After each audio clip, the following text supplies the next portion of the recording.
Assalamualaikum warahmatullahi wabarakatuh. Perkenalkan, nama saya Nirmala Agatha dari kelas A. Di sini saya akan menjelaskan mengenai hukum jaminan.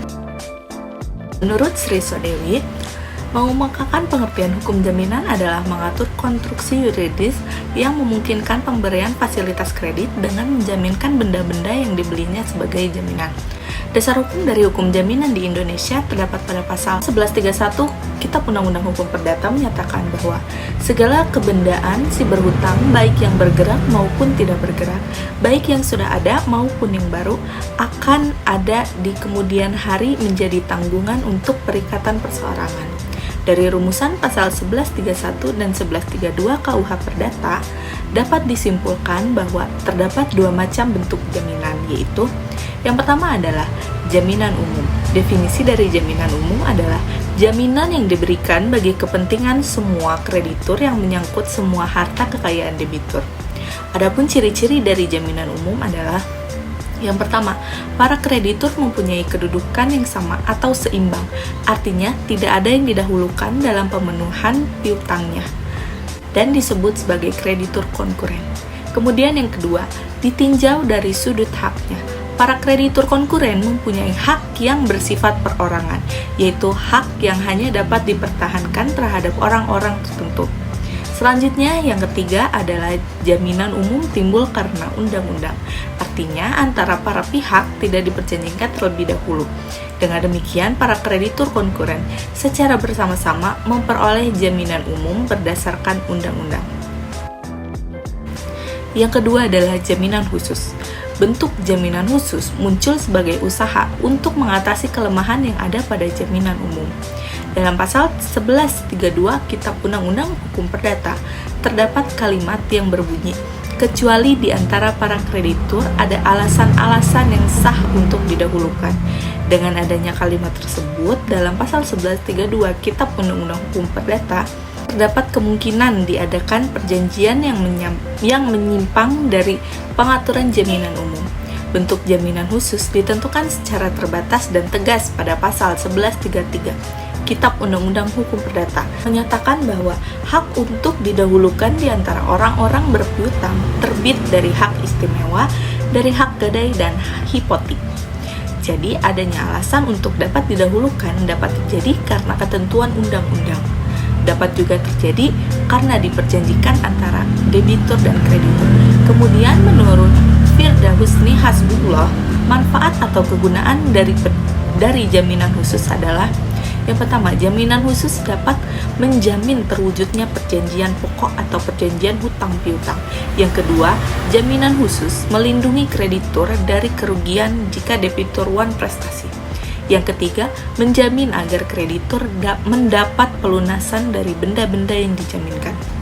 Yang keempat, menjamin agar debitur melaksanakan prestasi yang diperjanjikan, sehingga dengan sendirinya dapat menjamin bahwa hutang-hutang debitur dapat dibayar dengan lunas. Yang kelima, menjamin debitur berperan serta dalam transaksi yang dibiayai pihak kreditur. Kemudian pembahasan selanjutnya adalah fungsi jaminan. Secara yuridis, fungsi jaminan adalah untuk memberikan kepastian hukum pelunasan hutang di dalam perjanjian hutang piutang atau kepastian realisasi atau prestasi dalam suatu perjanjian dengan mengadakan perjanjian penjaminan melalui lembaga-lembaga jaminan yang dikenal dalam hukum Indonesia. Selanjutnya adalah asas hukum jaminan. Yang pertama adalah asas publicated, yaitu asas bahwa semua hak, baik hak tanggungan, hak fidusia, dan hipotek harus didaftarkan. Pendaftaran ini dimaksudkan supaya pihak ketiga dapat mengetahui bahwa benda jaminan tersebut sedang dilakukan pembebanan jaminan.